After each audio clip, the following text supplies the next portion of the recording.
So good morning, good morning, good morning. This is day 19 of the 31-day wisdom challenge, where we go through the book of Proverbs and just have conversations about what we see there and what it means to us individually, collectively, in our lives.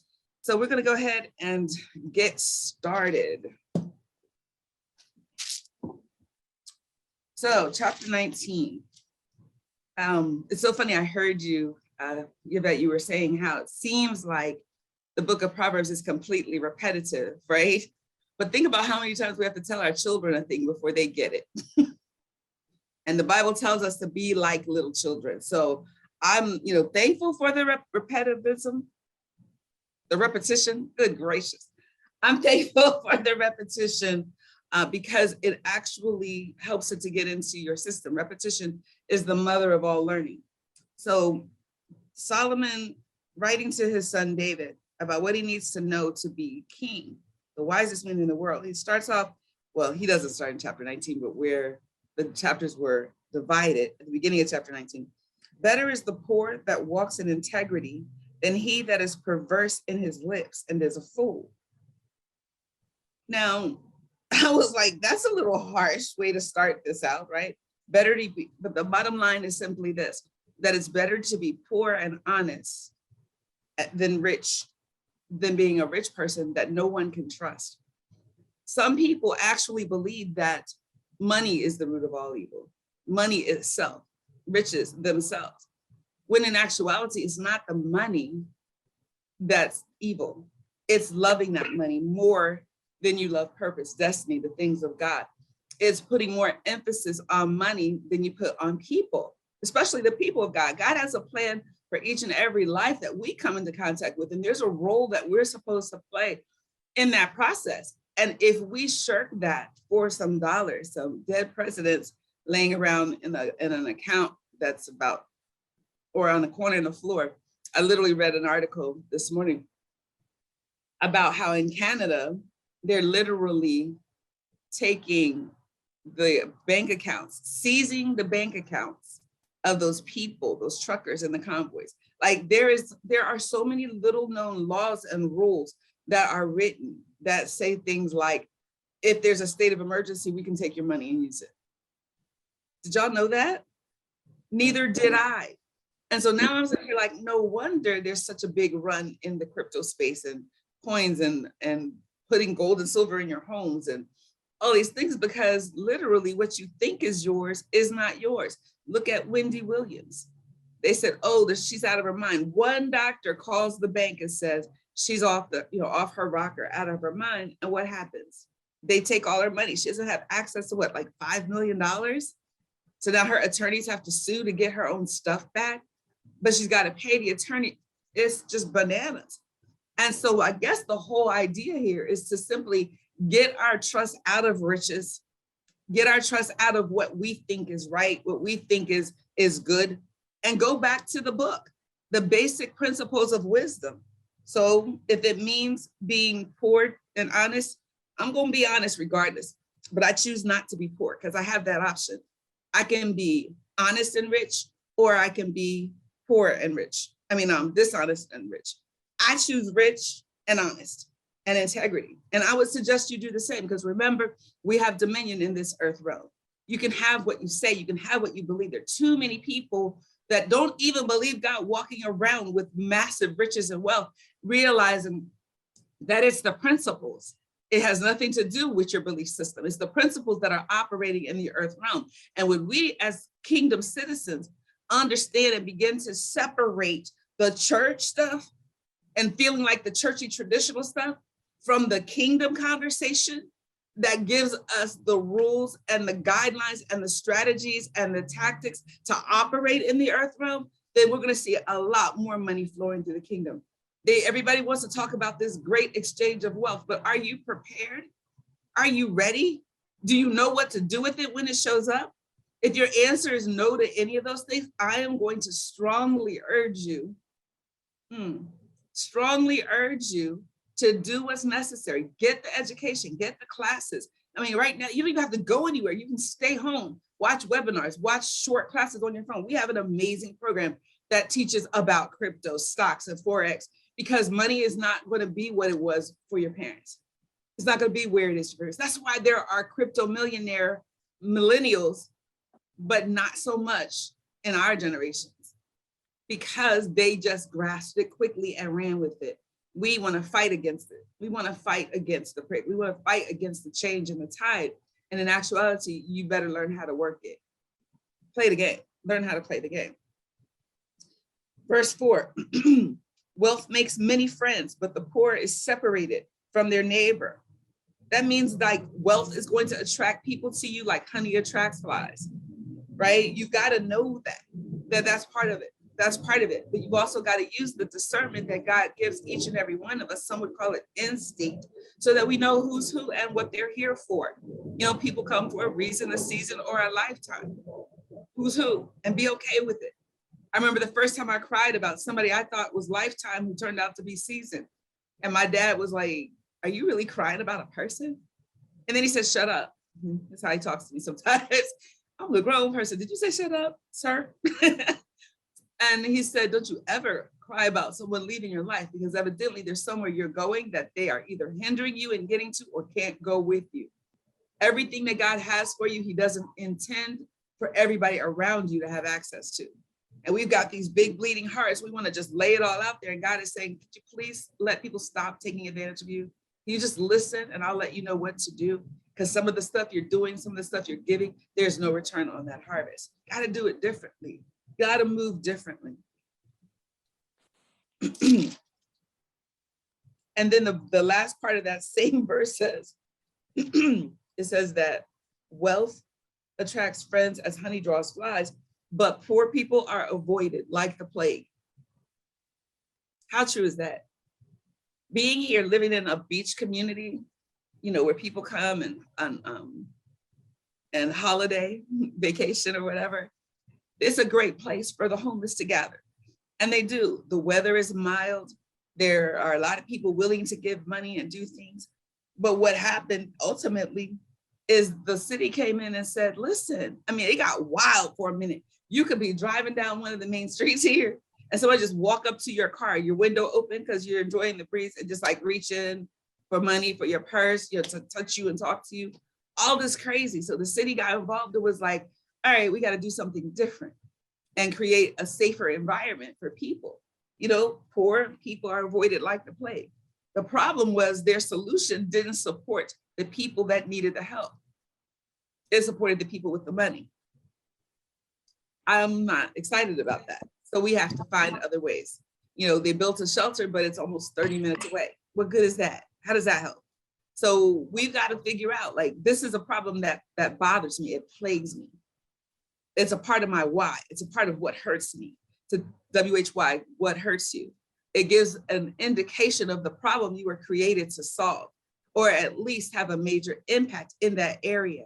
So what is your why? What is your reason for needing wisdom and favor and resources and money, resources of money? Why do you need those things? I was going to go back to what you were saying about the homeless people. What people have to realize, most people are only 3 paychecks away from being homeless. So you can't judge those people. There are doctors and lawyers and businessmen on the street when sometimes life happens and you find yourself in a situation kind of like Wendy Williams, or that you cannot avoid. So we can't judge those people for where they are. And that our call is to help and bless them, not to condemn them. Yep. And then do what we can to support them. I think it used to be 3 paychecks away, because I look at some, you know, in our business, I see a lot of people's finances, and it's y'all ready? It's 1 stimulus check away. Yep. They have got us so dependent on stimulus checks that we're waiting for a stimulus check. We're waiting for an earned income credit. We're waiting for a child tax credit check. And nobody wants to work. I literally call this the city where nobody wants to work. I can't hire people to do the things that I don't want to do. And if I do, they don't show up. They come when they want to. And you're just like, I'll do it myself first before I pay you for shoddy workmanship. So we have to be very careful. And then, you know, mental illness is a real thing.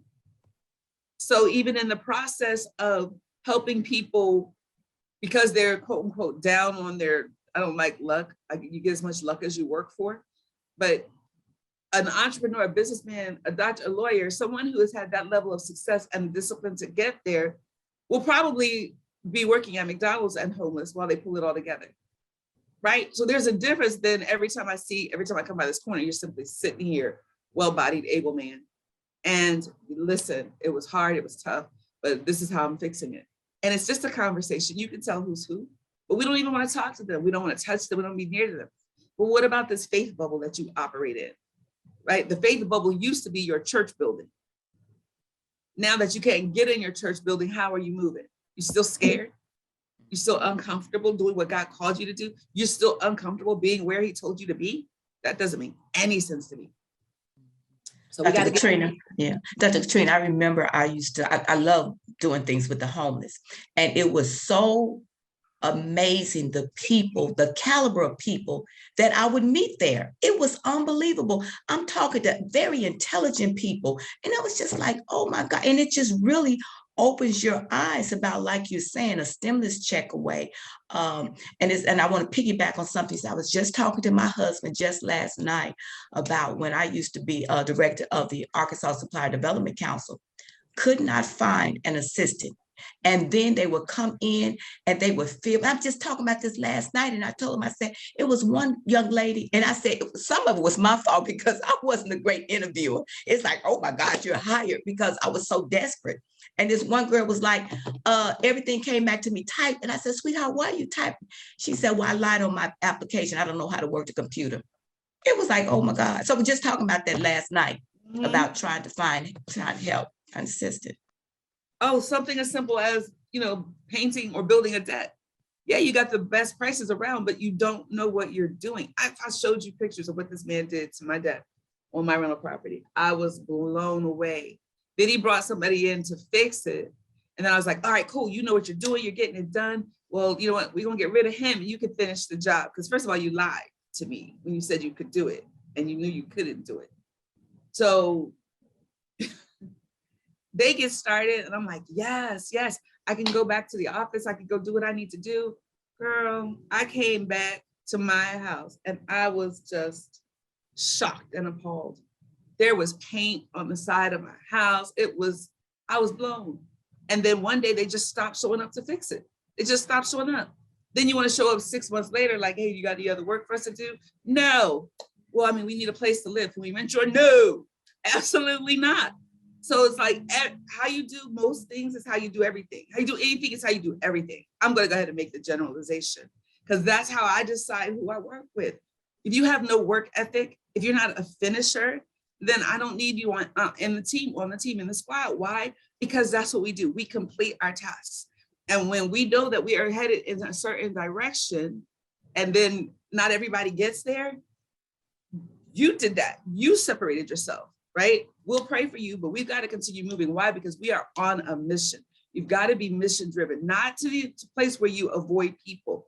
You don't push people to the side, but you can't stand in my way, right? Because I have to answer for what God put me on this earth to do. We all have to do that for ourselves. Yes, Katrina, yeah, I'm sorry, but you go too far. When I was reading this chapter, I was saying this before we got on. When we were talking about, how people are drawn to the people with the money and not with the poor, I instantly thought about women and when they go through divorces, and you often see how your community splits and how the majority of them will follow the male or whoever's making the most money. And in some of these cases, even with friends and things, they follow the male. And then the woman is always the one that's left over here in the poor category. And it was just interesting. Like I said, as I was reading Proverbs and you're talking about this slick voice, we keep talking about the slick voice and the wooing and everything. And we often talk about how situations when they really don't have what they say they have.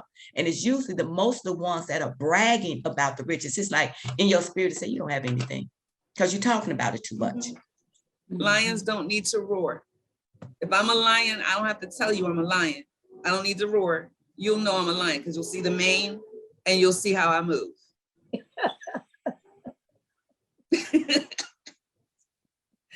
Yes. Yes. It's just amazing to me. Even as I just don't, I don't understand it. I didn't grow up with my dad in the household, but my mother worked hard. My dad was working harder.